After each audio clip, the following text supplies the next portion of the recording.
Bienvenue dans cette vidéo de présentation de la version 3.51 de Marco.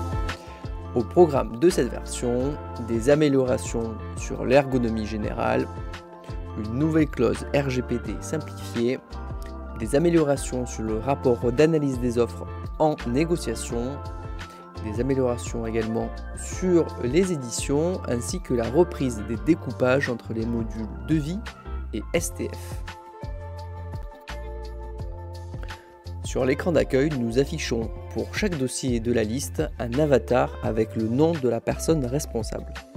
Ces dossiers sont classés par ordre décroissant de date de modification. Vous pouvez également trier cette liste avec les filtres proposés et l'afficher par ordre croissant ou décroissant. Sur l'écran de synthèse d'un dossier, nous affichons le dernier responsable d'une consultation ou d'un contrat.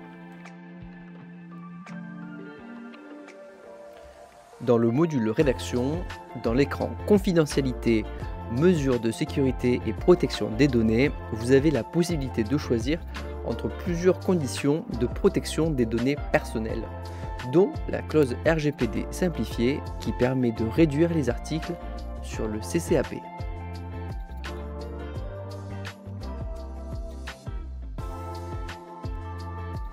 Dans le module procédure, jusqu'à présent, il était possible d'éditer un rapport d'analyse globale. Désormais, sur chaque phase de négociation, l'application propose l'édition d'un rapport.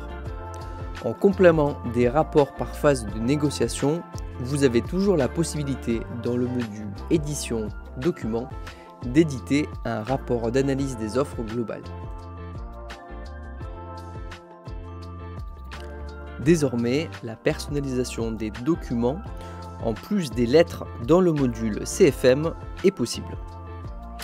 Créer une personnalisation pour les documents depuis le module paramétrage. Dans le module CFM, vous retrouverez cette personnalisation à l'édition des documents, le marché valant cahier des charges, la décision sur les offres et le compte-rendu de la procédure.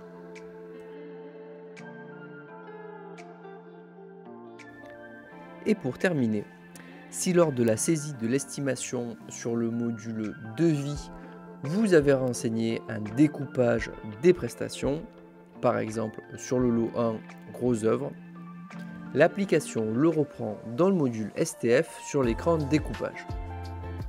On retrouve également ces éléments dans le détail estimatif du contrat. Pour plus d'informations, n'hésitez pas à vous rendre sur notre site agisoft.fr. D'ailleurs, pensez à vous inscrire à l'un de nos nombreux web-séminaires. Et si vous êtes en manque d'actualité sur la commande publique, n'oubliez pas notre blog. A bientôt, prenez soin de vous.